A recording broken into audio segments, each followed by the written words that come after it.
Good evening and welcome to another joint event hosted by the Kendal Engineering Society and the IET Lancashire and Cumbria. My name's John Duffany.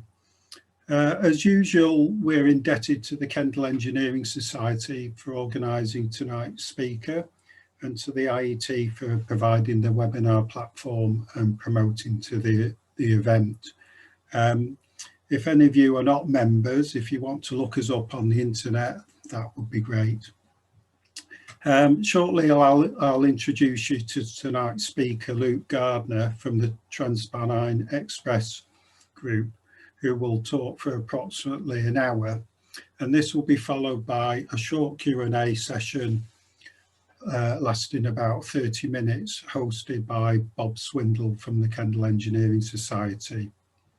If you have any questions during the presentation, if you could focus them on the Q&A section of your screen and just pop them in there, that would be great. And then Bob will pick them up at the end of Luke's presentation. We will attempt to answer as many questions as we can in the allotted time given. So just by the way of a short introduction to Luke, Luke has worked within train planning for over 10 years, starting off at Network Rail as an operational planner before moving to TransPennine Express in 2011.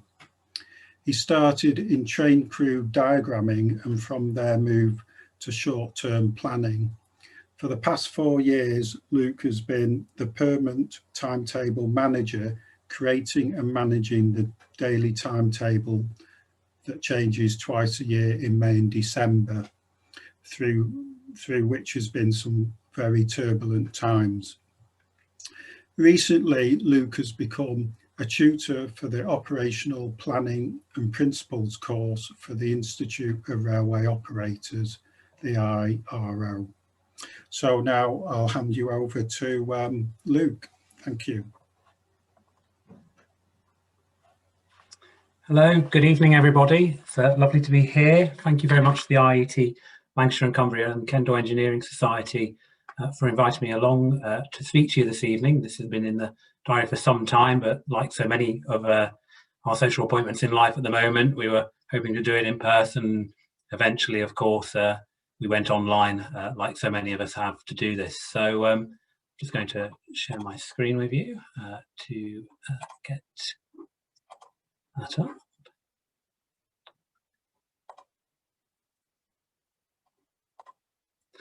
Okay, I was instructed today to make my cursor big, bright, and I've opted for it to be yellow as well. So I hope you can all see that. That will become more important during the course of this presentation. So I'll just give you a little run through of what I'm going to talk to you about today. Firstly, I'll just give you a little bit of a background to TransPennine Express, a little bit about what the company is. Conscious that quite a few of you may have some interest in the railways, but quite a few of you probably don't as well. So a little bit about what TransPennine Express do. I'm then going to talk to you about train planning, how it works. I'm going to show you some graphs. Please don't be terrified.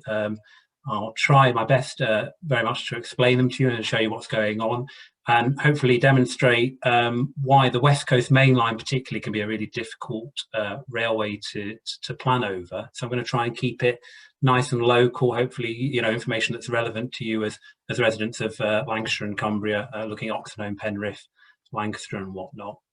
And then after that, we'll move on to kind of how the coronavirus has kind of affected things recently and what the future is as we hopefully try and build back the timetable and move to a world where the coronavirus is under control. So a little bit about TransPennine Express then. So we're a train operating company that operate in Northern England and Central Scotland. We were a franchised operator. We started in 2017, the current franchise, which was due to run until 2023. of course, all train operating companies with the pandemic were brought under government control. So it's currently a management contract, and there's negotiations taking part, and contract extensions for that. But First Group, who run Transpennine Express for the moment, continue to look after Transpennine Express. We have 3 distinct routes that we cover. We often affectionately call them the South, the North, and the Anglo-Scot, but they have kind of grown and have developed during this franchise, which means that those descriptions aren't necessarily the best. So you could perhaps describe them as Manchester through to Cleethorpes. That uses the Hope Valley route through Sheffield, Doncaster, and then into northeast Lincolnshire through to the coast. That's an hourly service using our Class 185. So that's the type of train you see in the top picture there, which is a 3-coach train, but can be doubled up to be a 6-coach. Some of you will be very familiar with these trains. Until fairly recently, those were the main traction on the Lakes line from Oxenholme to Windermere. A very personal view is I'd very much like Transpennine to still run the Lakes line service, but the department had other ideas on that one. Our main route, in terms of the amount of services we have and the amount of trains allocated to train crew, everything and whatnot, is what we call the North route, and that is the classic Transpennine route, if you will, the one that goes over the hills and through Stanage Tunnel and whatnot. And that runs from Liverpool and Manchester Airport, across the Pennines, through Huddersfield, Leeds, and then just to the east of Leeds, a few trains go towards Hull, but the majority carry on to York. And then there's kind of a fanning out of services. So there's an hourly service to Scarborough, to Middlesbrough, which in recent times is extended through to Redcar Central, and then 2 an hour to Newcastle. And one of those, in very recent times, has then gone on to run over the East Coast Main Line route from Newcastle up to Edinburgh. Of course, the picture I'm painting at the moment is all a pre-COVID picture. The timetable is slightly different at the minute, and the frequencies and places served are not quite like that at the minute, but we'll talk about that a little bit later on. And then the route that I'm sure most of you are most interested in, that get affected by and under normal circumstances probably use fairly frequently, and that's the Manchester Airport to Glasgow Central and Edinburgh services that run via Preston and Carlisle, and they're hourly up until Carstairs, where they split to go to either Edinburgh or Glasgow. And just before the pandemic hit in December 2019, we introduced some services between Liverpool Lime Street and Glasgow direct, reintroducing trains that had been long absent since the early days of privatisation, and Virgin Trains running those, I think, with a 2-car 158 quite often. So that's many years ago. If you don't know train classes, don't worry. 2-carriage train is important. It's 5 today. So we run approximately 350 services a day, and as I said before, the majority of those, kind of 65–70% of those are on the route from Liverpool through to Newcastle. At the moment, that number is quite a bit lower. We're running around 80% of our normal number of services, and in terms of the route from Manchester and Liverpool to Edinburgh and Glasgow, that's probably a little bit less. Actually, it's probably more like 70% on that route, with us running the Edinburgh 2 hourly, but not the Glasgow quite so much. We had 29.2 million journeys in 2018 and 19, and the trajectory was very much of a growing market, and that's meant that there's been expansion not just in the company in terms of its number of employees. When I started, there were less than 1,000. That was 9 years ago. Now there's 1,300 people working for Transpennine Express. In a variety of roles, drivers and conductors, as you'd probably come to mind straight away, but also catering staff, people who work at stations, cleaners, depot maintenance staff, and of course the ivory tower workers as well. So we've got quite a geographical spread of where those employees are based. And our fleets then, so we have 4 fleets today. We have the Class 185s. They're our original fleet, if you will, our eldest child, and we've had those since TransPennine Express as a separate train operating company came into existence in 2004. So we got those shortly after that started. They're 3-car units. They're diesel. They can go anywhere. They're really a very wonderful fleet, but they are now kind of middle-aged. You know, they're approaching kind of 17, 18 years old. So the free carriage nature of them meant that the numbers of people travelling today compared to when we started in 2004 had massively increased. And as part of the new franchise that began in 2017, there was a commitment to introduce some new trains. And the picture below that highlights those. I'm going to have to move my little picture bar so I can actually see them in order. It's not the best picture here, I will admit. This was a launch event at Liverpool Lime Street in the autumn of 2019. And from left to right, you have the Nova 3, as it's been called in the company. That is a Class 68 locomotive at one end, and then essentially 5 carriages attached to that, one of those being a driving cab at one end in a push-pull mode. That's been a very popular train with enthusiasts. It's possibly fair to say not quite so popular with people who live next to the depots that service these trains. They run at the moment on the Scarborough to Liverpool route, and there is intentions when the full fleet is introduced to get them to Redcar as well. But you won't be seeing those at Oxenholme anytime soon, not at least in passenger service. There were some training runs though, so you might possibly have seen one at some point. In the middle there, that's our Nova 2, so we're working backwards. That is a Class 397. That's a 5-coach electric multiple unit, and it's got 2 pans on there, which is unusual, I suppose, for quite a short train. That runs on the route through Oxenholme. That's principal work from Manchester and Liverpool through to Glasgow and Edinburgh. And those were brought in to replace the Class 350. That was only a 4-car unit, but also quite small carriages. So 4 to 5 doesn't sound like a huge amount of extra seats, but I think it's over 50% more compared to what there was before. I think this is nearly 300 seats compared to 200. Slightly bigger first class area as well.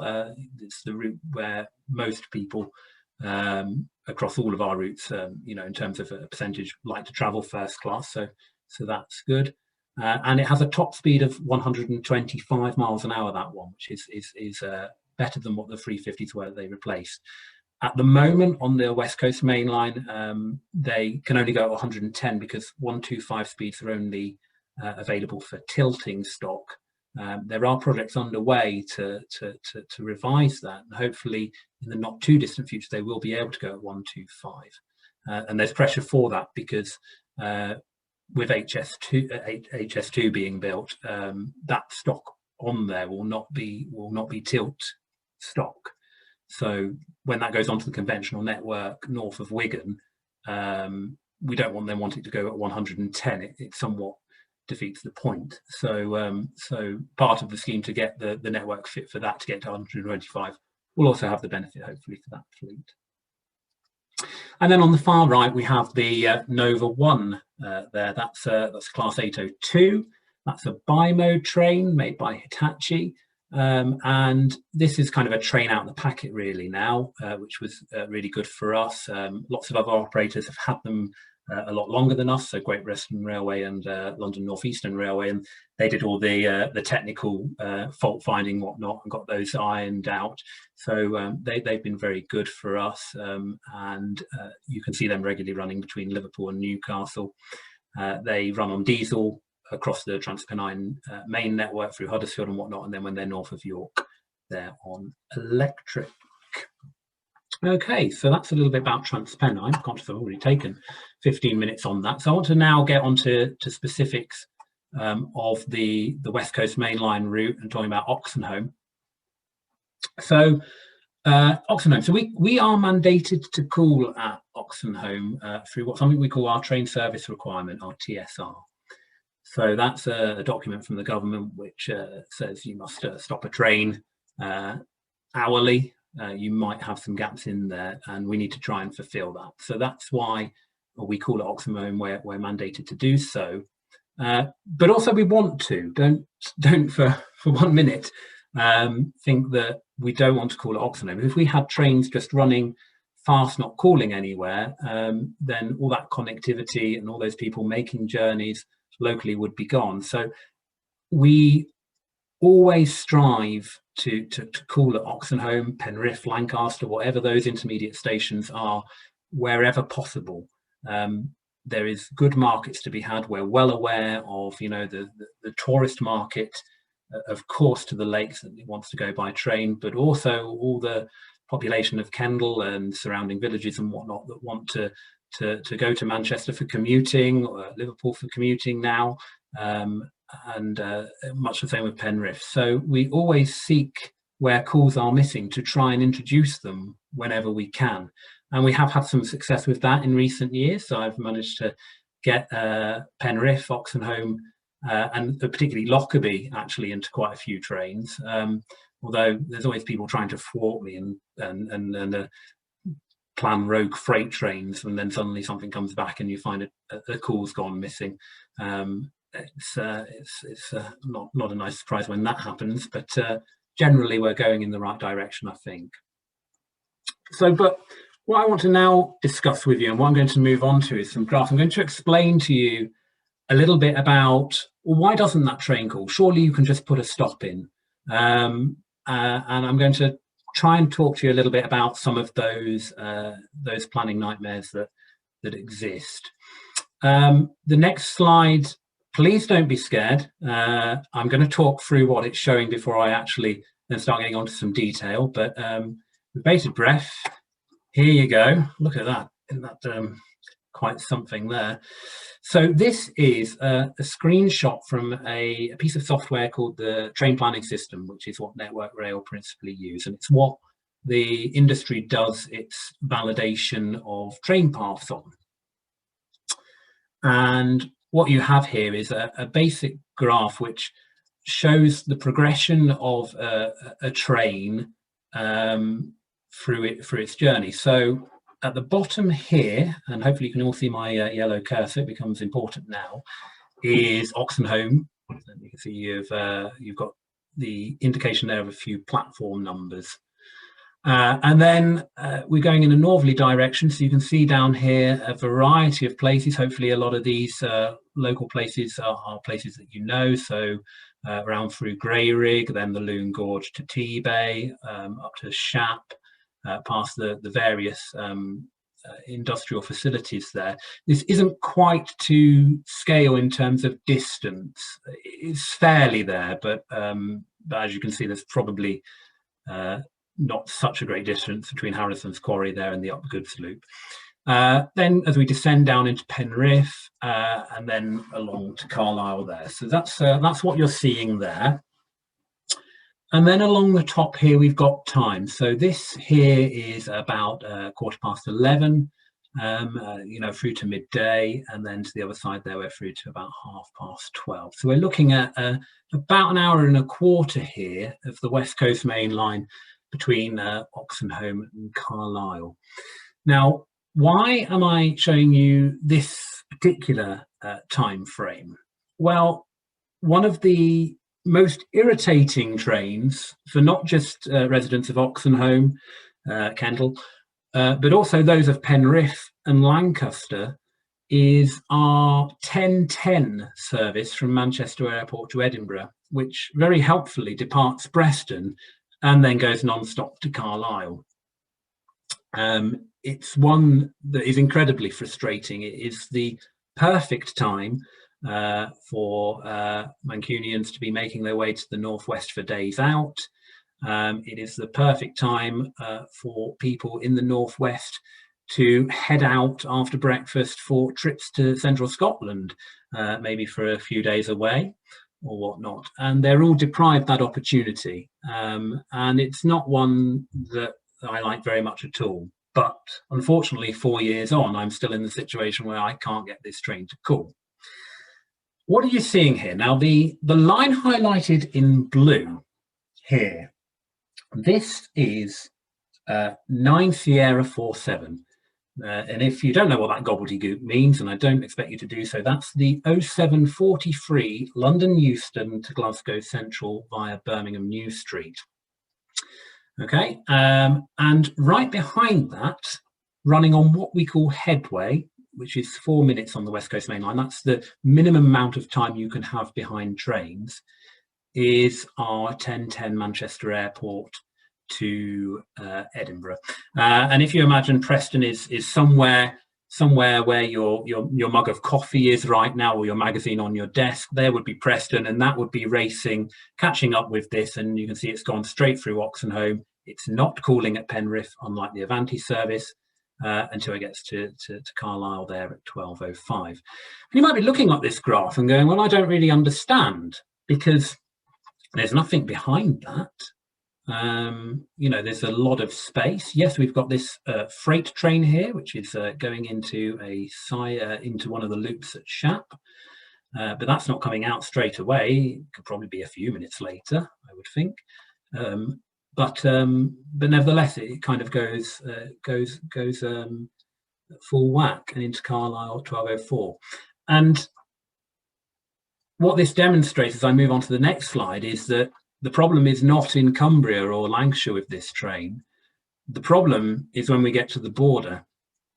So helpfully, the graph is inverted in direction. So Carlisle is now at the top, and you can see Carstairs down there at the bottom. Carstairs is just as you kind of approach the central belt. It's where trains to Edinburgh or trains to Glasgow split. So a good wedge into Scotland there. And this graph, as you can see, looks quite a bit busier than the other. It's probably fair to say there's more trains running between Carlisle and central Scotland than there is between Carlisle and Preston. There's more freight using this line. And now the 1010 is highlighted in blue. You can see that going down. It has got a Lockerbie call. And the whole reason this train cannot call at Lancaster, Oxenholme or Penrith is because of this train here. This is 4 Sierra 43. In English, that's a Tesco train, if you will, actually. So I'm not trying to pass blame on here, but you know. And this train is a very long train. It's not the slowest moving in the world. Thankfully, the wagons on it aren't too heavy, but it is too long for every loop on the West Coast Main Line between Carlisle and Carstairs, Glasgow. So what that means is when that freight train comes out behind us at Mossband, that's north of Carlisle, that's that big yard you go past as you leave Carlisle, but before you've got into Scotland itself. So it comes out and it follows us there, and then that freight train can't go anywhere other than straight on. So you can see here, it's obviously not going up 110 miles an hour, it's going at 75, and it's also going up some pretty significant hills, which, whilst a passenger train makes light work of, freight still find somewhat challenging. You can follow its path there, and you can see the problem is by the time it gets to Carstairs, the next train, which was almost 45 minutes later than us departing Carlisle, this will be a Euston to Glasgow direct via the Trent Valley, has caught up with it. Now, there is a little bit of space there. If you imagine just going a little bit further towards Glasgow, then they really do close up to literally headway again. And so we're in a bit of a problem with this train. So so the 1010 is basically pinned at Gretna Junction. It has to be there at that time. It can't be there any later. Otherwise, this won't work. The Tesco train can't get to Glasgow before the Avanti service. Now, some might say, well, why can't you retime earlier from Manchester? Now, I haven't got the graph of Manchester right here now, but we are pinned, as you would probably expect, through Manchester itself, from Manchester Airport, through Piccadilly Oxford Road, the Castlefield corridor, which isn't the best for performance. We're pinned in our path there. So we can't go any earlier from Manchester. We can't go any later from outside of Carlisle. And so the only way to get between them is unfortunately not to call. And something I'm not unfortunately going to be able to commit to you to this evening is the calls in this train coming anytime soon. If we get 125 mile an hour running, that might allow possibly for an extra 1 or 2 calls to go into the train, because obviously, you know, you can go faster and get between stations a bit quicker. But I suspect even that won't allow for all 3 to go in. So that's a little bit about that train there. I'm going to move on to another example now. We'll go the other way. So this is, and you know, my bar is actually what's that done? Sorry, 1.99 does that say? I can't actually see that myself at the moment. This is a train on a Saturday that did not call at Oxenholme. I think this one might have possibly been resolved, actually, so good news, although I don't want to completely commit to that. So what's going on here then? So Carlisle's just a little bit above here where that yellow would be, and this train here has come down. It's got a long dwell there at Penrith of 2 minutes, and the reason this has a long dwell here is, again, because of freight. So we've got a freight train going into Eden Valley up Goods Loop. So that's about 5 or 6 signal sections beyond Penrith, probably about 5 miles therefore. And this freight train needs to get into that loop and be clear so that our train in rear can see green signals. So until that train is basically in that loop, we can't depart Penrith. Not strictly true, but just go with me for that for the minute. And that's why we have a longer dwell at Penrith, because we've got to wait for that freight train. Unfortunately, in having that longer dwell, we've not been able to call everywhere that we normally would. And so Oxenholme unfortunately suffers because of that freight, because we need to once again get to Preston and be in the path to get through Manchester to Manchester Airport. So that's unfortunate. The reason why this has been rectified in recent times is that Eden Valley Goods Loop was never a place that trains were timed at other than those that went into the loop themselves. And that now has become a place where we time all trains. So we have a much more accurate record of train times that trains are passing there. And that is in from the next timetable, I think. And what that's allowed to do is doing some more detailed work of actually, can that train depart Penrith seeing green aspects and the freight train is still moving? And the answer is yes. So we've been able to depart Penrith a little bit earlier, and the call at Oxenholme should be in from the May timetable. So that is an improvement there. So not quite as tight as the example before. I'm just going to check that's something else. And I'm going to give you one more graph example. I could talk about these all day, but I am conscious it's getting on a little bit. And if anybody's drinking a hot chocolate at the moment, they might be beginning to go into a slight slumber. I'm going to talk about 2 trains that run very closely together. So this is one of our new Liverpool services, the 1612 Liverpool to Glasgow, and the 1607 Manchester Airport to Edinburgh. Now, what we quite often get on main lines, and especially the West Coast main line between Preston and Scotland, is what we call flighting of trains. And that's where you get trains that have similar properties all in one bunch, i.e. all your passenger trains that can go at a certain speed, creating a big long gap then in the timetable for slower moving trains, be that stopping passenger trains, Northern, whatnot, to Barrow, from Preston or Windermere, and for freights to fit in. So what we have with this situation is a new train from Liverpool to Glasgow, essentially kind of sharing a path, if you will, really, with Manchester Airport to Edinburgh. And what we have highlighted here is the Liverpool train in blue. So both of them managed to call at Lancaster, but this one from Liverpool unfortunately has to race through Oxenholme. It can't call, but it does carry on to Penrith, and it stops at Penrith, and then carries on therefore to Carlisle.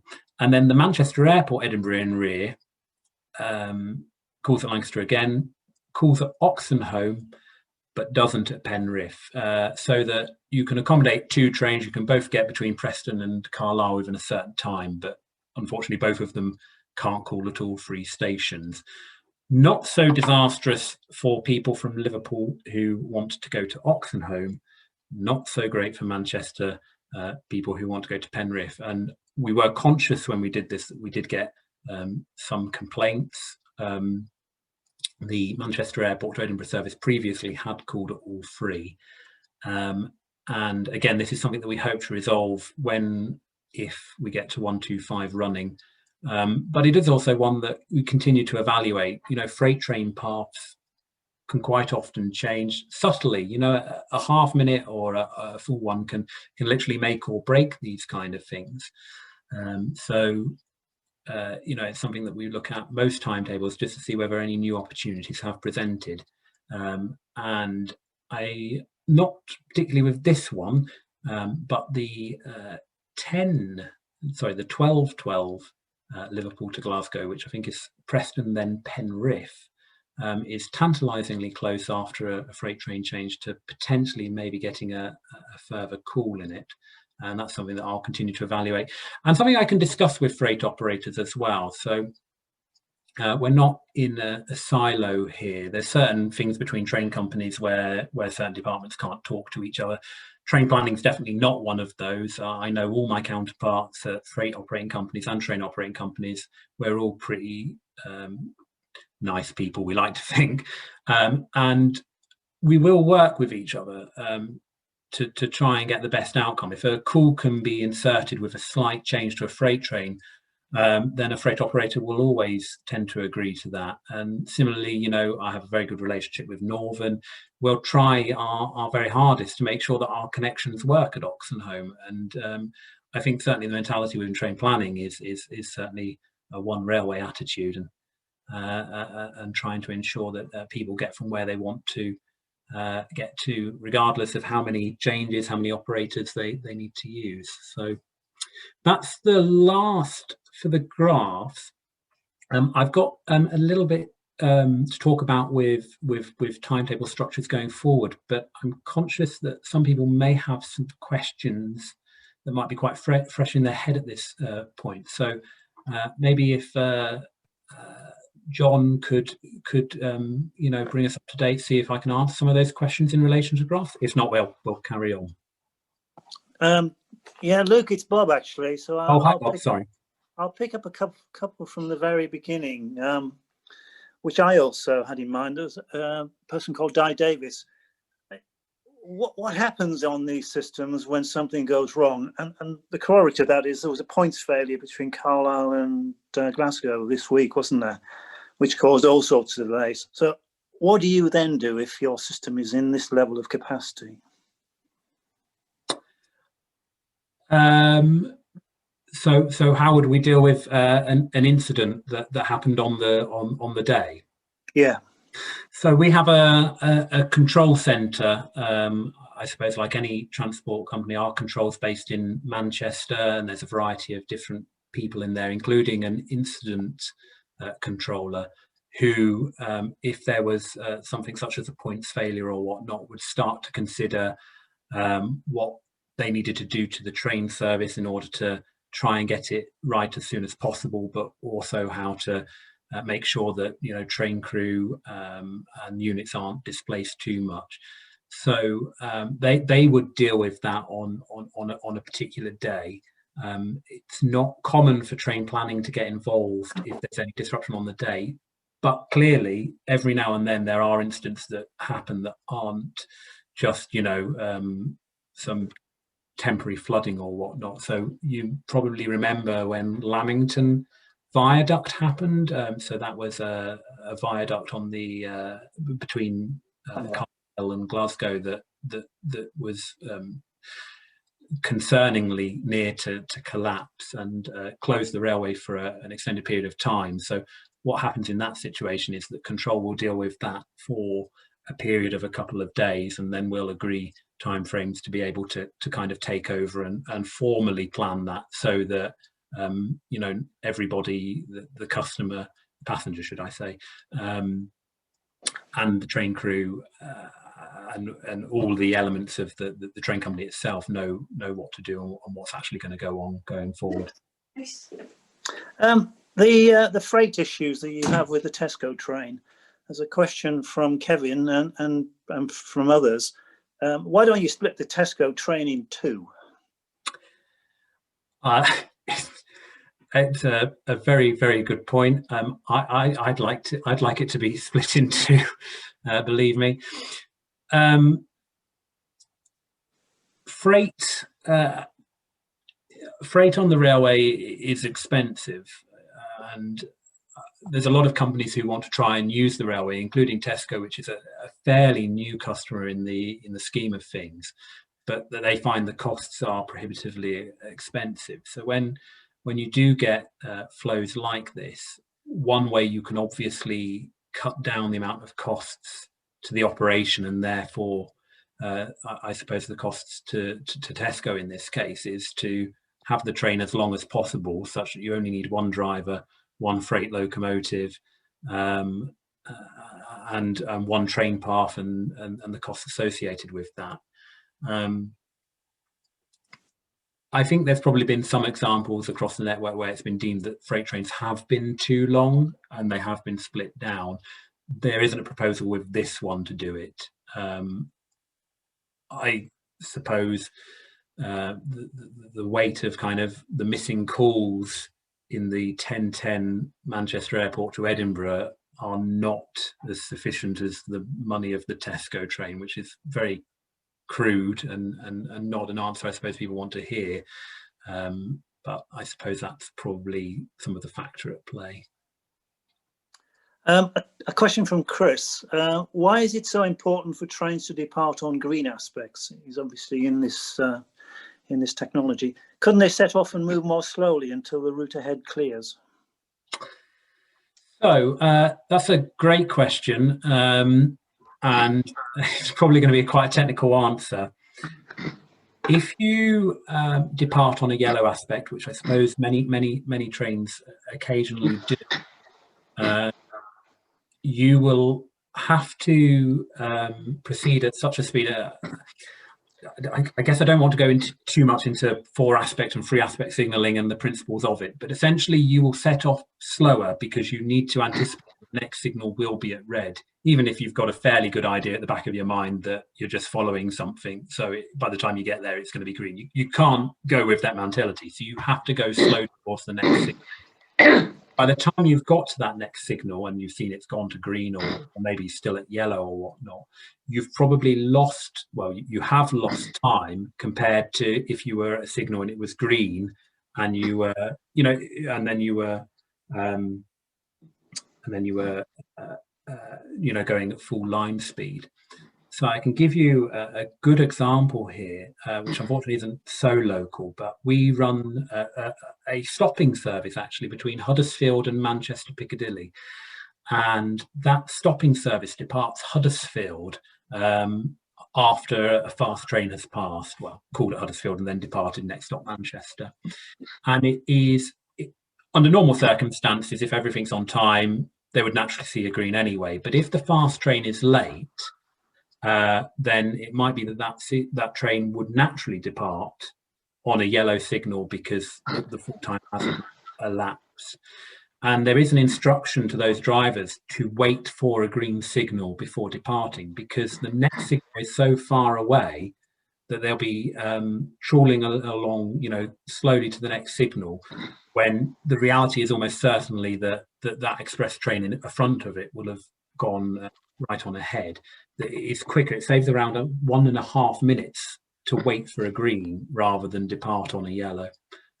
So that's a hopefully fairly basic reason of why you want to try and plan trains on, and why you do plan trains on green signals wherever possible. Okay. Bob, can I bring up another question on the goods trains? Yeah, sure. We've talked about the Tesco trains may be too long. Can we split them in two? I think there's been 1 or 2 questions asking why we can't increase the goods loops, so we have longer loops to take the long Tesco trains, presumably to wait or to be overtaken. It's absolutely a very good question. Obviously, there's costs associated with extending a loop, and a fairly significant possession footprint that accompanies that to make sure that, you know, you can actually build it safely, trains are stopped or whatnot. So it's not a decision that can be taken lightly.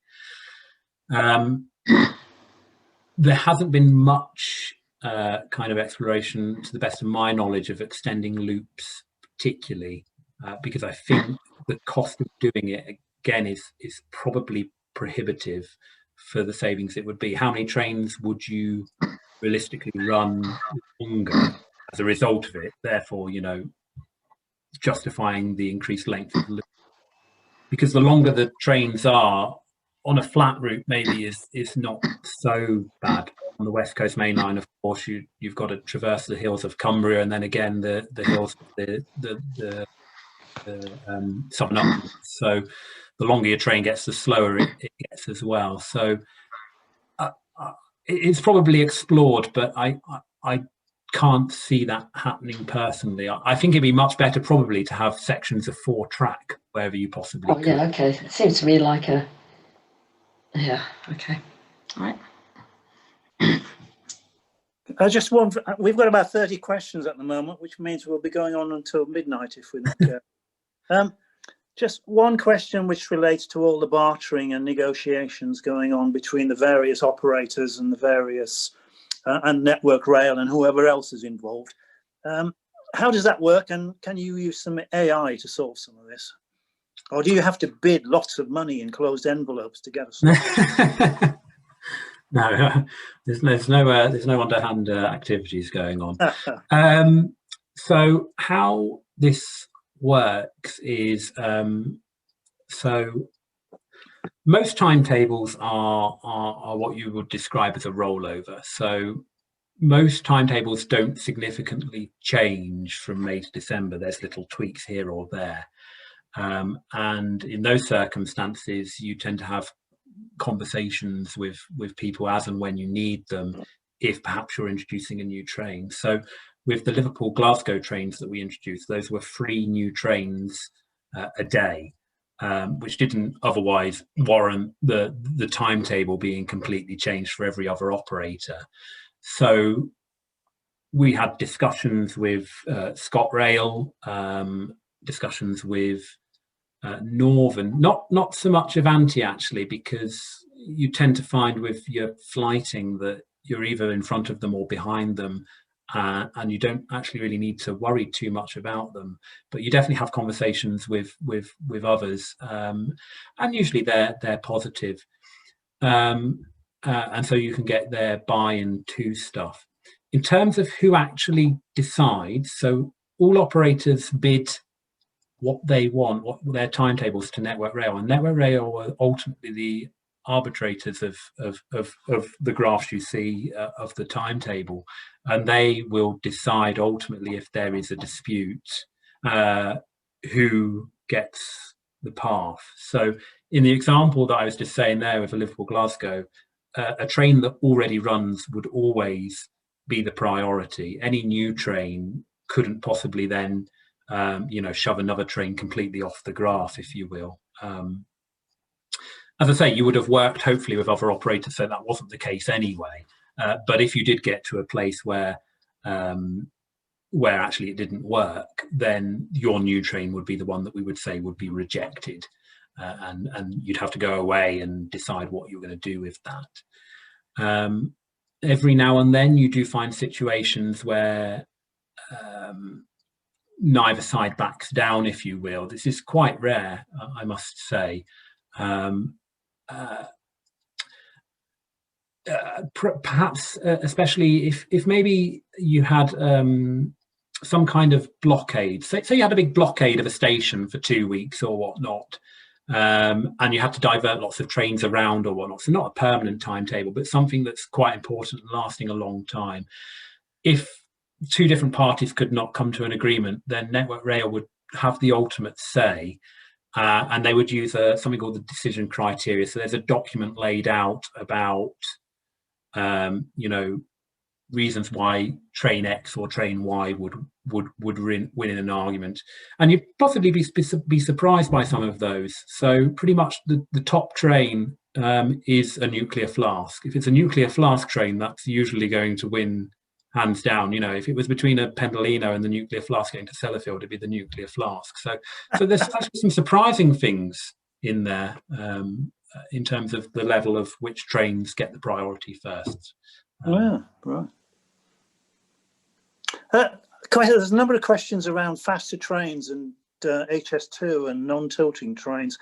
Is any of the actual rail network from, say, Lancaster to Glasgow going to be modified in order to handle non-tilting trains? Yeah, so I'm pretty sure that it will be modified, and because otherwise these HS2 trains will be slower between Preston and Scotland than they are today. So that definitely does need to be done. Won't they be slower than a Pendolino? Yeah, as it would stand today, yes, it would be slower than a Pendolino because it can't tilt, and the stock on HS2 isn't being designed to tilt. In terms of the UK rail network, and this is to a certain degree an opinion, but also my best understanding of kind of Network Rail's strategy and whatnot, is that tilting was kind of a solution to a problem that existed in the mid to late 90s. And I'm conscious of my audience, and I don't want to say something out of turn here, because I'm sure somebody's going, that's not it at all. I believe certain track geometry and kind of cants and various things were based on types of train that still possibly existed on the network in 1995, but certainly don't exist on the network today. So I think your thresholds are slightly different. And because the Pendolinos tilt and the Voyagers tilt, there's not really been any need to challenge that. There's not been any non-tilt stock that can go at 125 on the West Coast. So nobody's needed to really challenge that status quo. But my understanding is that if you say, well, do we still need tilting? Actually, probably there's certain interventions you can do with the track alignment, a little bit of kind of increased cant here or there, a little bit of kind of just slewing track or just realigning it slightly. For the vast majority of cases, and I say this is only my crude understanding of it, I'm sure there's other people on here who know better than me, will be sufficient to allow 125 for other stock. Well, I thought you were going to say you're going to take the big S bend out at Penrith. Well, there's some places where obviously a Pendo can't go at 125, so I don't think that will be one of them. But yeah, indeed. Probably going to finish in a second. I'll let you get on to the next bit. But there's one question which I'm sure all the train people around here will want is how difficult it is to put the steam trains back on when your network is so busy. Can we run the Flying Scotsman up the West Coast line a bit more often? You would need to talk to the charter team at Network Rail about that one. What I would say is that there are times in the day where there is what we call white space on the graph. I mean, this is grey space on the graph, but I mean, a steam train probably wouldn't fit in that little gap there. But there are certain parts of the day where there is some capacity around for those kind of trains. So I don't think they're under threat in any way. I don't know to what degree you could introduce any more of them, but yeah. Okay, there are currently 30 odd questions here. Shall we carry on and then take some more? Yeah, I think we should carry on and come back to them, and then maybe find a mechanism by which you can answer them directly at some stage. Sure. Some of them are quite technical. I'll try my best. Okay, then I'll just. Okay, so I'm going to talk to you a little bit now then about the traction then that we are using current. Oh, don't skip ahead. So class 397. So this is a 5-car unit. It was built by CAF in Spain, and TransPennine have now taken delivery of all 12 of this fleet. So of a fleet of 12, we require 10 in service normally every day. However, at the moment we only need 8 because we've got a reduced timetable. This fleet has had some teething troubles, I think it's definitely fair to say, and we're not out of the woods with those yet. So if you are regular travellers, I hope you've had a good experience on board, and I hope you've had a good journey, but we are very much aware that their rate of failure is not where it should be. I don't think they're handling the snow particularly well as we speak, the dry snow, wrong type of snow. But you know, this is a brand new fleet to the UK, so we're the people to kind of test them, and they share quite a lot of similarities from what I understand to the class 331s. That's the new electric multiple units that Northern use, but they were introduced at the same time. So everybody's kind of learning with these sets. We are seeing their reliability improve a little bit, and I suppose we're blessed in everything has a silver lining by nature that we only need 8 for service. When we are finding faults with them at the moment, we need to retrofit the fleet. We've got 4 available each day to start retrofitting rather than having 2 that we normally would. So as I say, we are trying to get through those. These replace the class 350/4s. They have moved now to the London North Western Railway. As I say, they were 4-car train, quite dinky little carriages, 20 metres, but did transform. You know, they definitely played their role in establishing even further the Manchester Airport to Scotland route. Prior to TransPennine taking that over, it was 4 trains a day by Virgin Cross Country, using a mixture of 2-car trains, and I think the Voyagers also made it onto that as well, and that today now is an hourly service with a dedicated fleet. So you know, the 185 started that off. Obviously a diesel train at 100 miles an hour, not the best stock to be using for multiple miles. 350s better, but always in the plan I think it was anticipated that they were a stopgap, and hopefully now they've got the stock that's really suitable for this service and could be with it for many years to come. I'd say they're 125 capable, but at the moment they can only go at 110. There we go, we've got the seats there, 286, of which 262 standard and 24 first. And that was 210 compared with a 4-car 350. They do have the ability to work in multiple, and there has been some testing of that, but the multiple function is not used, not least at the moment because the passenger numbers just simply aren't there. But also there are issues as a 10-car train for it fitting in at Manchester Airport, which is constrained to only 8 carriages at the moment. So if they were to run in a 10-car formation, we'd need to look at terminating it at Manchester Piccadilly on platform 13-14, which is not ideal, or split it off at Preston or whatnot. So there are some challenges around operating it as a 10-car. But I'd like to think that in the fullness of time, you might see some 10-car operations, perhaps with some enhanced infrastructure to support that. And also as part of this, and this was a headache for us when we introduced this fleet, is the Class 350s. They have 1/3, 2/3 doors, big doors that load people up very, very quickly, which is great for a commuter railway, but probably was why they weren't the best trains for a long distance operator, long distance service. The Class 397s have indoors. They have a nice, full saloon, therefore, with doors between the vestibules and whatnot, which is a nicer travelling environment. But it does mean your load and unload times do take longer. People get on with cases, and rather than just turn to the left or right, they only go in one direction. And so to take account of this, we increased dwells to 1.5 minutes. Arguably 1.5 minutes at the very high times of year is not enough in itself, and certainly at Lancaster it probably isn't quite a lot of the time, but it is an improvement on 1 minute.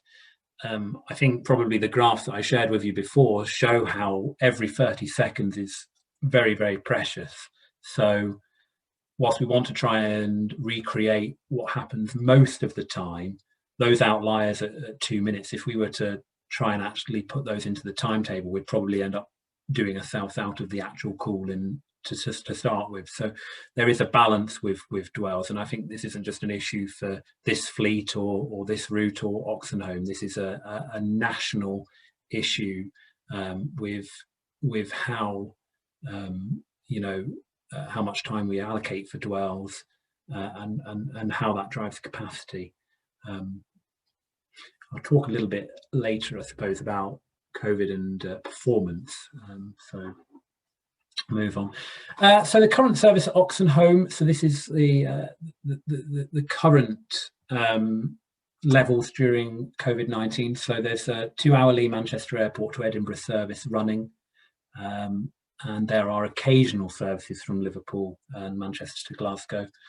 Those are mainly operating so that we can keep driver knowledge of the route up for Liverpool and also to Glasgow. So unlike any vehicle drivers out there who go in the sat nav, I'll go here today and use a load of roads they've never used before. Train drivers need to know the route that they're driving over, and they need to refresh that every 6 months at the very least. So it's important that even if trains are quite empty and there may not be necessarily the passenger demand for them, that they run to ensure that the train crew will remain competent on the route for a time when there will be hopefully lots of people travelling between Liverpool and Glasgow.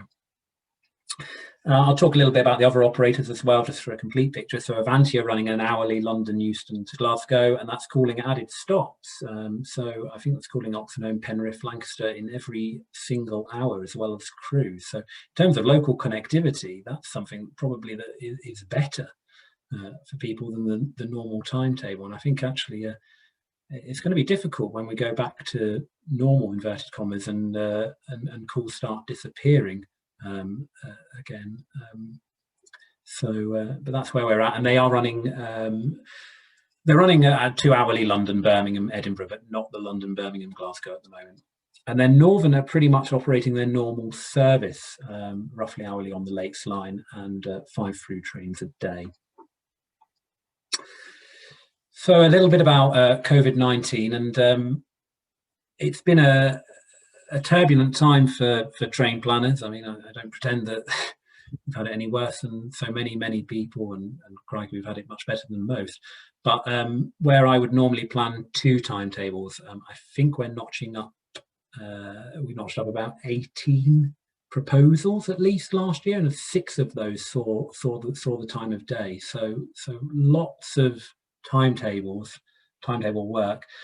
It's obviously not financially sustainable to run the normal timetable. There just simply isn't the demand there for 3 trains an hour, in essence, between Preston, Carlisle and central Scotland. But there are flows that are still there, and we know that you know, school flows, work flows, not so much, but there are still obviously key workers who need to go to their place of employment, and we need to provide those services for them. So those skeleton trains services are there to get people to where they need to go. As I touched upon, we need to maintain running trains so that, you know, we keep the network in good working order, and so that people, the train crew, continue to know the route for when we go to normal again. We've had to really consider more than ever about, you know, the local flows that are going on, because we've thinned down services. Extra calls in other trains are needed to plug those gaps. We're trying to make sure that there is a good service frequency distributed between the remaining trains, and where there are gaps, and local user groups or individuals have contacted us saying this, we have actively worked to try and put things back in wherever possible. During summer of last year, we did have a growth of the leisure market.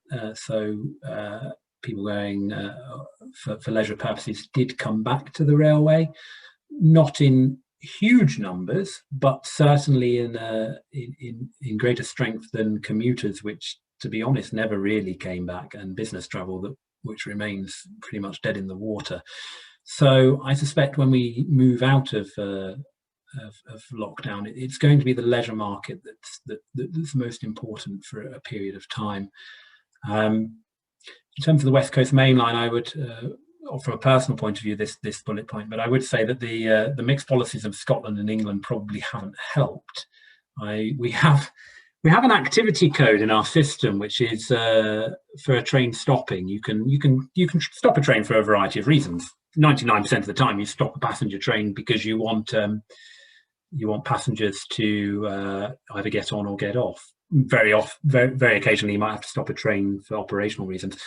One of the reasons in the systems is stops for passport control, which looks more likely than ever to happen at Gretna Junction. So anyway, there we go. So the different policies haven't helped, though, I think, in terms of leisure market. And there are, of course, genuine safety fears around public transport at the moment, which probably have hampered people coming back. It's interesting that those safety fears don't seem to be quite so pronounced when people have buckets and spades to go to the seaside compared to going to their workplace. I won't comment too much further on that, but it's definitely very real, and we're going to have a real challenge, I think, when we come back, and you know, you have hopefully no standing throughout the train, because it's a 5-car train now, nice and lots of space compared to a 350. But you know, at some point you are going to have to share the seat next to you, and it's going to be interesting, isn't it, socially, about how people feel about that. But anyway, I don't want to dwell too much. Let's go on to the next slide, shall we? So let's talk about normal services at Oxenholme. Then is an hourly Manchester Airport to Edinburgh and Glasgow, and 3.5 trains per day, Liverpool to Glasgow. That half being an Oxenholme to Liverpool starter in the morning. If there are anybody from Kendal working in Liverpool and you're not aware, there is a direct train for you running this very moment, actually. In fact, that one is one that is there, and there's the equivalent, or will be, back in the evening at 2012. The Avanti operation is usually an hourly London to Glasgow, but a bit more skip-stoppy between, well, not that one actually. The London-Glasgow via Trent Valley is usually pretty reliable at Lancaster, Oxenholme and Penrith, but the London-Birmingham-Edinburgh tends to do a bit more skip-stopping. And then Northern, as I say, they operate roughly hourly, and 5 through trains to Lancaster or beyond. So a phased return to normal service then. So like so many in so many industries, we're trying to think about what people are going to do when we are allowed to travel again, when hopefully a vaccine allows people to resume their normal lives as much as they want. And with our free different types of travel there, leisure, business and commuter, there was some noticeable commuting. Tends to be kind of Lancaster into Manchester, a little bit to Oxenholme. Obviously in the core, not so much, but local flows, there's always, you know, nobody's commuting Glasgow to Manchester realistically, but there are small but significant flows. There's a big school flow between Penrith and Carlisle we're very aware of. So the schools will presumably come back, I should hope so. Are the commuters going to come back, or are they going to be sitting at their desks for most of the week? Business travel, we're all doing things, of course, over Zoom, aren't we, and whatnot. Will people go back for face-to-face meetings? If they're not, I mean, that's a huge chunk of money. You know, I can't pretend that some fares are pretty eye-watering in the peaks, but usually companies are paying for those. If companies don't rate those anymore, there's a very big black hole in terms of the railway finances there. So that's concerning for us. I should say it's very concerning, I should think, for Avanti as well. As I say, the leisure market likely to come back, but is price sensitive. You know, you're paying with your own money. You want to make sure you're getting value for money, understandably. And we need to make sure that we provide the demand for that. But we probably need to think about finances in greater detail if that is the only real market coming back in the medium term or so. So what would a timetable look like then? And the answer here is I don't know. I don't know. I suspect for our routes from Manchester to Edinburgh and Glasgow actually fairly akin to what was before. I think there are significant leisure flows which justify the service. If we're looking at more urban kind of flows and into you know, between Leeds and Manchester, or Manchester and Sheffield, or whatnot, those kind of flows, is there the demand for the level of service that there was before?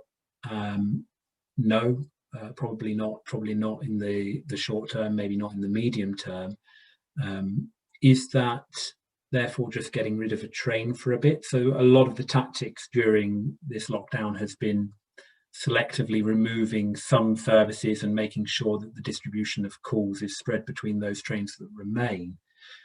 Does that structure carry on? Do you start putting trains back in as and when? I think that's currently the industry thinking with that, is that slowly but surely you will add more trains until you get back to where you are before. But an important question is, do you want to go back to where you were before? It was introduced that I oversaw one of the most controversial timetable changes. That was my first timetable. I had my senior with me who's long gone into retirement, then walked into the sunset, and he's having a very good time. But my first timetable was working on May 18, the timetable that saw the whole of the north of England grind to a halt, basically, and get national media attention. That was trying to deliver more trains for the north of England, but with very limited extra infrastructure. And I could talk for several hours about that, and that's not really the purpose of tonight. But do we want to return to having that many trains through, you know, such significantly important pieces of infrastructure, such as between Manchester Piccadilly and Castlefield Junction? Probably not, actually. We probably could do to not reintroduce certain services, and instead of having performance that was at best in the high 70s to somewhere like it is today. So performance for the last year has averaged at 95%, and that's in terms of trains that arrive between 0 and 10 minutes on time at their destination. Sorry, within 10 minutes of their destination, 95%, which is figures that this industry hasn't seen all the time that I've worked in it, and quite possibly never. It's interesting. It's interesting how a model railway works when not really any people are travelling on it. But I don't think we can obviously carry on with 95% performance. We're going to have people come back. We want people to come back. We want to introduce more services. But actually, what I have seen in the last 10 years is 90% nationally, or at least high 80s. And maybe actually we would like it to kind of solidly be kind of low 90s as a kind of target. And what this has demonstrated is that running less frequent, longer trains is much better than running frequent, shorter trains. It's about getting that balance of frequency that is appealing enough to still want people to travel. 20 minutes or 15 minutes, is there much of a difference?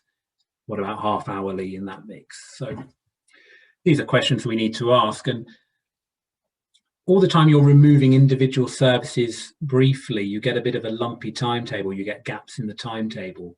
If you're going to move to a timetable which is has fundamentally less trains in, but maybe longer trains, so the same amount of capacity is delivered, then you're probably going to need quite a large rewrite to evenly distribute that. I think, and I do confess, there's no wires in that picture there, so you can tell that's the Hope Valley route and a stone train there going along. And the Hope Valley is, like the West Coast Main Line, completely and utterly congested due to freight and passengers' mixed demands. The Hope Valley is an area of absolute block signalling as well, so that puts it in the mix. We know that freight during this time has really enjoyed the absence of passenger trains, because rather than being sent into all these loops to have trains overtake them, they can carry on that bit further before they need to go into one. Some of the journey time improvements for freight operators has been quite significant.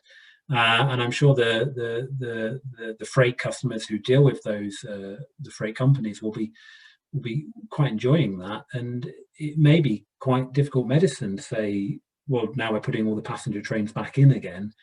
So your freight train is going to take 8 hours rather than 6. So is there a role for if the passenger operation is slimmed down, for more freight to run? Is that going to be more cost competitive with road transport? You know, I mean, I'm sure, like most of you, you know, I've had various things delivered to my house that I wouldn't normally dream of getting ordered, but you know, that's the way it is. Would I therefore not go to a shop and instead order it by default? Probably not, but I'm sure there's lots of people who would. And certainly freight and the distribution of products by that mechanism is all the more important. So lots of questions there in those last slides. I don't know the answer. I don't know how many timetables I'm going to be writing in the next few years, but it's certainly a very interesting time as we look to the future, and really what we want the railways to do, what we want the West Coast to do, and hopefully we will, as ever, strive for the answer that benefits as many people as we possibly can. So thank you for listening. I hope I've been reasonably interesting and not bored anybody with graphs, and I'm sure there's plenty more questions for Bob to carry on with.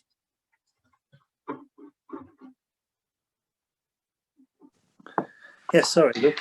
Yes, we've now got 40 questions, which I've probably managed to answer about 5. But somebody enjoyed your talk so much, Luke, that they want you to do another one, but deal with the May 2018 timetable problem. I'm sure you look forward to that. I think the nightmares are still a little bit too fresh in the memory, but maybe in 6 months or so, a year or whatnot. Luke, can I ask a question, Bob? Sorry. Yes. There's so many questions, as I say, we're not going to answer them all. But there was one aspect that I think is fairly general. So a few people have asked about how you timetable incidents and how much slack there is in the system. Everything you said seems to indicate there's no slack. So when you have a breakdown or some other thing, how do you deal with that? You're absolutely right.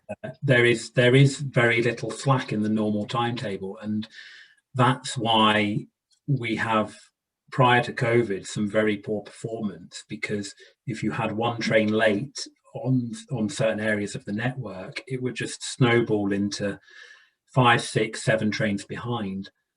Part of the reason at the moment that performance is so good is not to say that operational incidents aren't happening. You know, there's been some terrible weather, there's been the usual mix of kind of infrastructure failures, bad weather, unfortunate incidents, you know, and whatnot, that still cause these problems. But instead of one train, you know, 7 trains being affected by that, there's only 2 or 3, and there is that breathing room to recover. So it's definitely a good point. There is very little breathing room, and maybe what we want going into the future is to have that breathing room, to recognise that the white space, as I pointed to in the graph, the pink space, if you will, is not wasted. It does bring benefit. Yeah. One that came in a lot earlier, actually. Luke, you mentioned when you talked about the 3 new trains that came in, one of them was giving the neighbours of your maintenance depot, presumably earache. What's the background to that? So our Nova Frees, they have a Class 68 locomotive on them, which is a fairly new diesel locomotive, very powerful. Very powerful. So until the Class 68 came along, there wasn't a standalone locomotive that could challenge a Class 185. I mean, that would have been laughed at, but the Class 68 can keep up. But they are very loud locomotives, and we've had a maintenance facility built at Scarborough. Probably can't say too much, but they obviously are fueled and serviced during the nighttime hours, and then of course, you know, first services of the day start around 5:30 or whatnot, so movements are beginning about 5 o'clock. Most people probably still tucked up in bed at that time, so there are schemes afoot to kind of get those retrofitted as much as they can, so they don't make quite as much noise when doing, you know, very low speed maneuvers around depots and whatnot. But it is a very pressing concern for us, because, you know, noise complaints are taken very seriously. So we are going to have to work on that one.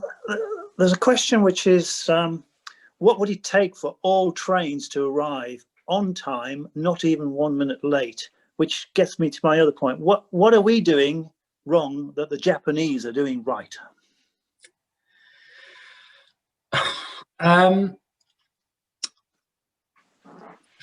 Goodness me, that's a good question. All trains on time all the time. Probably, unfortunately, never going to happen, but it is a good point. How can other countries do it? I think we need to, as I say, we need to value the slack in timetable, not see that as wasted space. That will help. We need to have longer dwells. A problem with longer dwells is that they increase journey time. So everybody wants more trains more often that are faster, and that combination doesn't really work.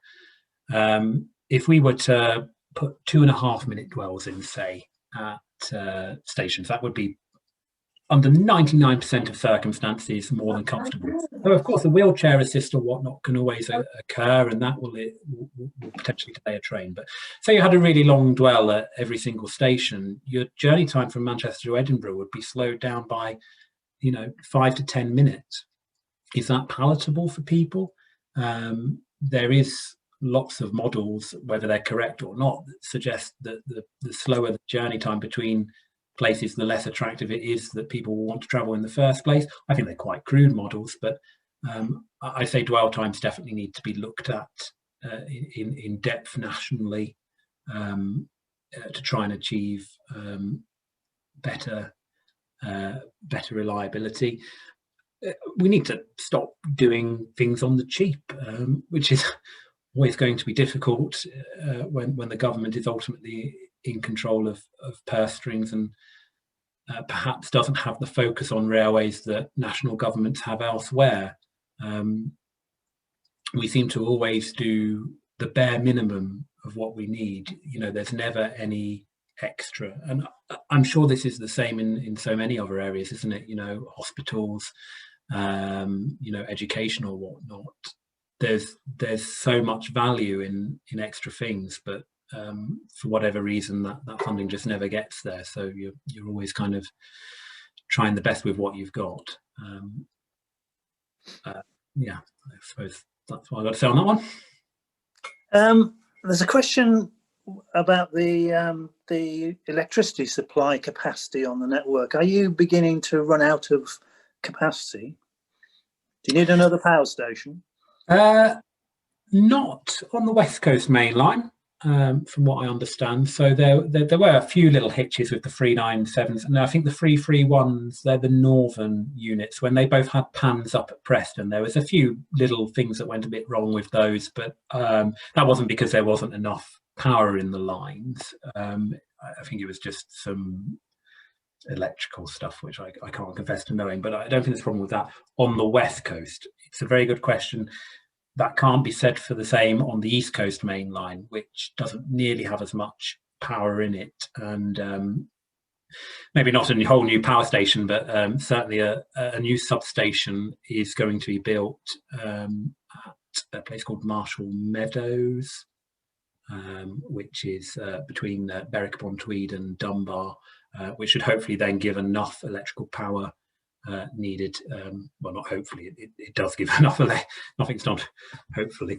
Will give enough electrical power for all the trains that needed to operate. But yeah, I mean, some of your viewers here today may be aware that our current trains that run between Edinburgh and Newcastle, which is only a couple a day at the moment, but they are running in diesel mode under the wires because there is not enough electricity in the lines. So really?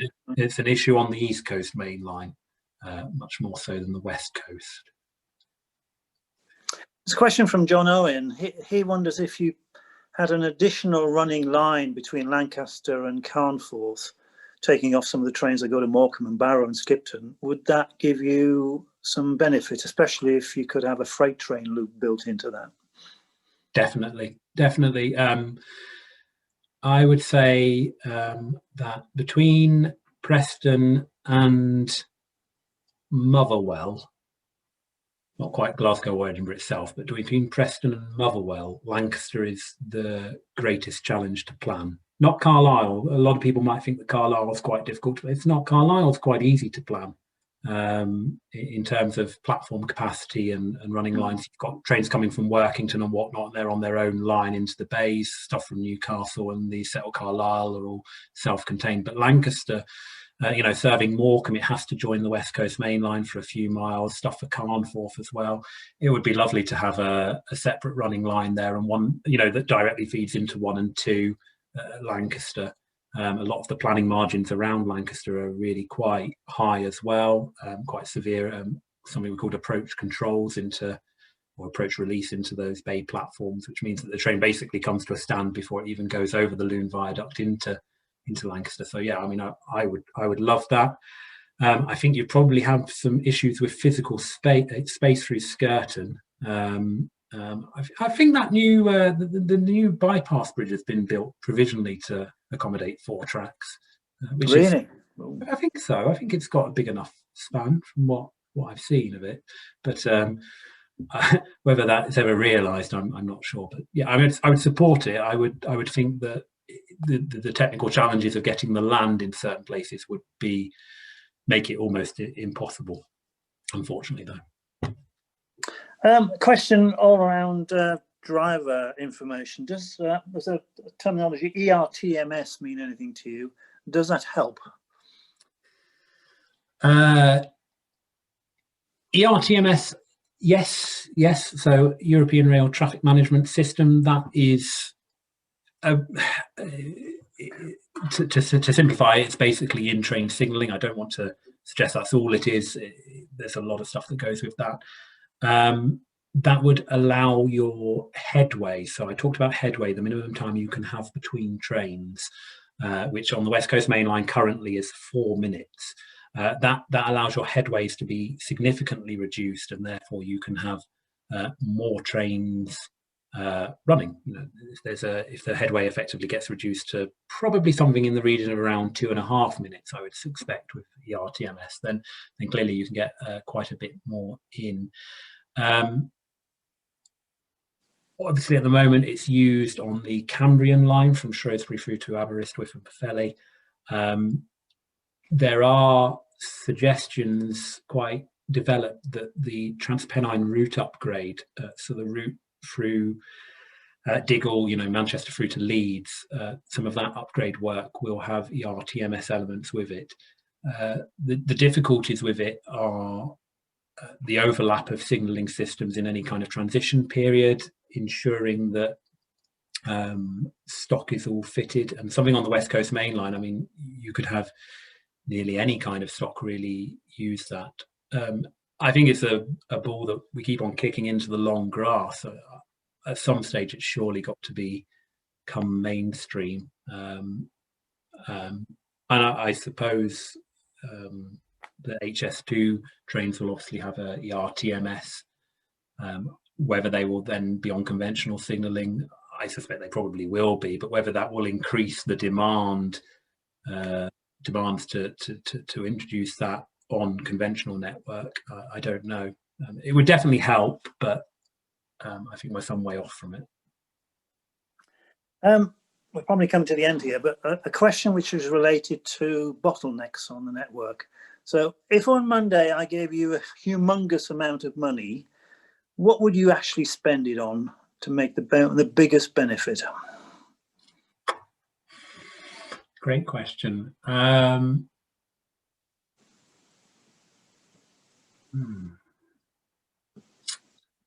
I would be looking for, in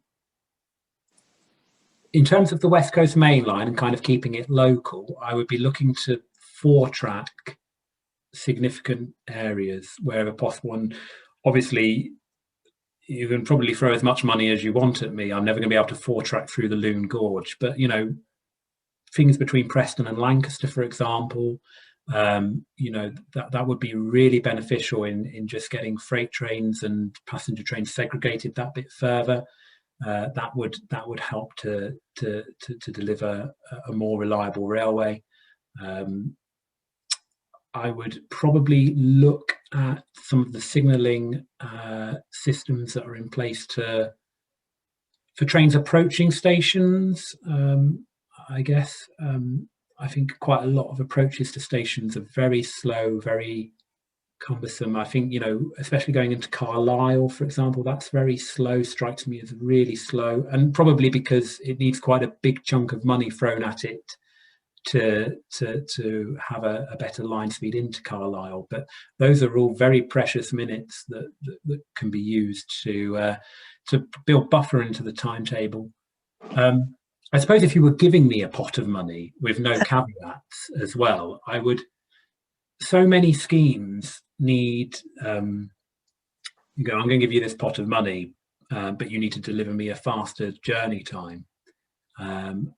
If you were just giving me the money, I'd say I'm possibly not going to promise you a faster journey time, but I am going to try and give you a more reliable railway that performs better.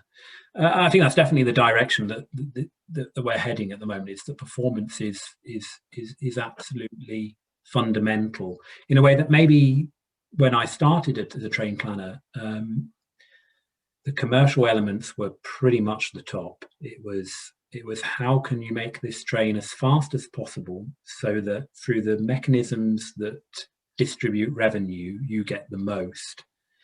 I think that at the moment, there's obviously very little revenue around to start off with, but if we do remain as management contracts, there won't be necessarily the impetus to drive.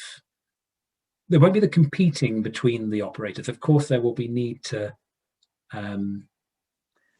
there'll be the need to be, you know, financially disciplined, of course, attract people to the railway, keep your costs down. But in terms of the abstraction from other operators, if you're all ultimately being paid or paying the Department for Transport, then you don't need to necessarily make decisions that probably aren't in the interests of the railways overall. And I think there's probably some decisions that were made kind of in the early, 2012, 2013 and whatnot, probably a little bit earlier than that, when the railways were booming with passenger numbers, of kind of trying to capitalise that on much as you can, but maybe not in the wider interests of the railways. And I think towards the back end of the last decade, we really saw how that was beginning to break down. That, you know, the underinvestment and the short-term focus was perhaps to the wider detriment. I don't want to say there that private companies are necessarily greedy, because a lot of them had cap and collar kind of mechanisms in their contracts which would give stuff back to the Department for Transport. I'm generally a fan of some degree of kind of private company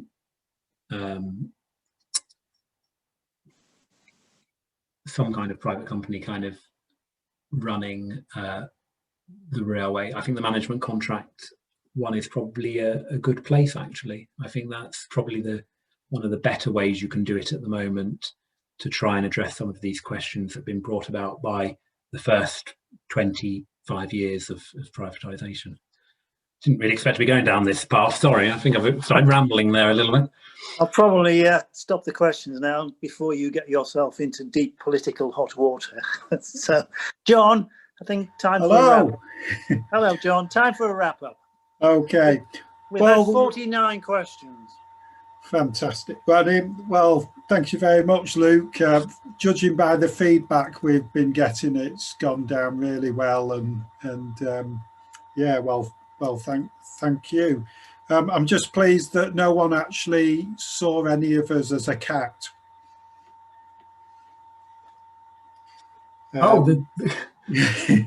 Yes. Yeah. Right. Yeah, I'll just say sorry to those people who put questions up and we didn't get round to answering them. But generally we run out of time. As Bob said, we had over 50 questions altogether, so we'd be here all night, wouldn't we? And just to say, the next talk will be on the 11th of March. And it's on the Internet of Things, presented by Professor Nigel Linge from Salford University. So it just leaves me to thank you again, Luke, for a great presentation, and good night to everyone, and thank you all for joining us tonight. Thank you, Luke. Thank you. Bye-bye.